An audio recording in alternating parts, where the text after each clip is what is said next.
The Calgary Police Service Guns and Gangs Unit is currently investigating after a man was shot in the community of Marlborough last night. Just before 8:30 p.m. on Wednesday, November 4th, 2015, police were called for reports of multiple gunshots in the 100 block of Madeira Road N.E. Upon arrival, one man was found injured and was transported to a hospital with minor injuries. Investigators believe the victim was sitting in a vehicle parked on a driveway when another vehicle approached. The man got out of the approaching vehicle and fired numerous shots at the victim before fleeing the scene. This is believed to be a targeted attack as a result of a dispute between individuals over drugs. The victim is not being cooperative with investigators at this time. The vehicle carrying the suspect is described as a blue or dark-colored BMW X5. Two vehicles were struck by bullets, and police are asking residents in the area to check their vehicles and homes for any residual bullet damage. Anyone who may have information about this incident, the identity or location of the vehicle involved, or anyone who may have found evidence of gunshots on their property is asked to call the Calgary Police Service non-emergency line at 266-1234. Well, that's the prepared portion. Pretty straightforward. So I'm happy to answer any of your questions at this time. Can you tell us about the players right now, as you know them, and sort of responsible for recent violence? So, as I've said before, we've got a few groups of people who have ongoing rivalry or a dispute over largely drugs, but that kind of oversimplifies it. It's based on drugs, but there's territorial issues, there's issues of disrespect that lead to these incidents where firearms are discharged. As the chief alluded to, the concerning factor in all this is the escalation to firearms right away. And we see it time and again. Seems like every week I'm up here and I'm talking about this escalation of firearms violence in the city. It's relatively new that we see criminals bypass all reasonable methods of settling a dispute and escalate right to guns. And we saw it again last night and the night before. Are these groups most like where do they come from? Are they mostly from the city, or are they coming from certain other jurisdictions?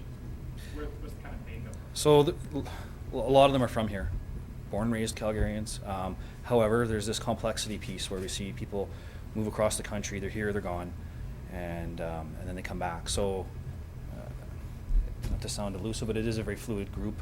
There are some core players for sure, but that's what makes it difficult to investigate. When people are here for 8 months of the year, then they're gone to parts unknown. It's tough. It confounds our normal investigative methods. So you've mentioned being up here time and time again. You feel like you're, repeating the same things over again. Can you talk to us a little bit about the toll that it's taking on maybe you personally, but also on your men who are dealing with this, or men and women who are dealing with this? So when we look at an incident like last night, where we have multiple shots discharged through a vehicle, I don't know if you saw the pictures, they come out the other side of the vehicle. We don't know where those rounds ended up. So it's difficult for the men and women in my area, when they're investigating that, to know that perhaps in a week, it's just a matter of time before some innocent person gets hit. That's the sort of cross we have to bear. That it's a bit troublesome.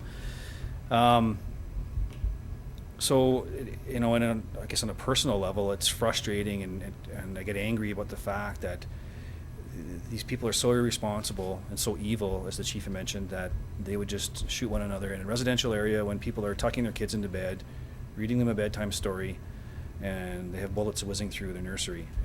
It's unacceptable. We're doing everything we can to stop it, and it's difficult. Are you defining this, some of this, at least what we're seeing here, as a bit of a turf war in terms of street drug use? Is that? So, yes, I mean, so I don't want to sound elusive, because I can't say it's one thing, because it's not. It's a complex thing. And just when we figure out what this little dispute was over, it's quiet, and then there's another little dispute over a drug debt, or someone disrespected someone. So it's a variety of reasons, but the commonality is the escalation to violence. We're seeing a couple incidents where road rage incidents have gone right to gunplay as well. So completely outside the normal, what you'd think was a normal sort of gang type activity. We're seeing it in road rage incidents. Has there been somewhat of a vacuum? I mean, going back maybe a year or so in terms of street level dealing, in terms of the players involved with that, and we're starting to see. No, I don't know. I don't think it's a vacuum. It's just for whatever reason that it's a little arms race, because it started off as a pushing match, then escalated to knives, and then over the past, say, 14 to 18 months, we've seen that arms race escalate to shooting each other, then shooting each other in front of their houses, using pistols and high-powered rifles. So that's kind of what I've seen over the past year or so. Can you give a sense of some of the investigations on the firearms in terms of where you're tracing them to? Is it the West Coast, or are you seeing they're coming from the United States? So, really it's just my general assumption that these guns are largely coming from break-and-enters in Western Canada. Rural break-and-enters seem to be a big source of guns. Then there's another portion that we know are coming across the border. We're not sure which border, but they're probably originating from the States.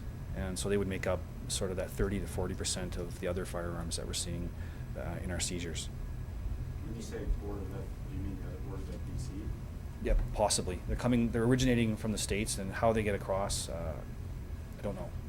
Is there any connection to the two shootings, or is it just they're under the same umbrella of gangs? We're looking into the possibility that these two incidents were related to one another.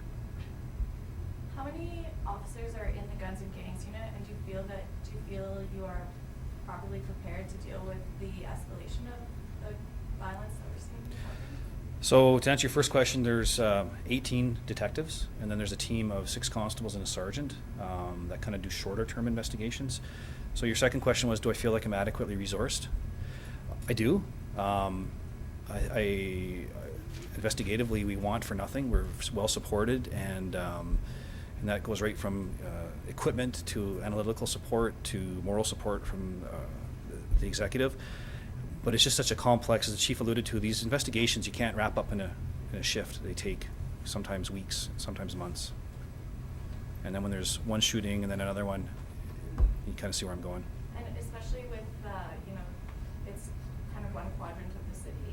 Do you think, and I know you guys get support from whatever district or that shooting or incident falls under. So is that helping, having those resources help you, or do you think that those might be hard on them to do their day-to-day? It's tough to say that they're helping because we look at the situation we're in, but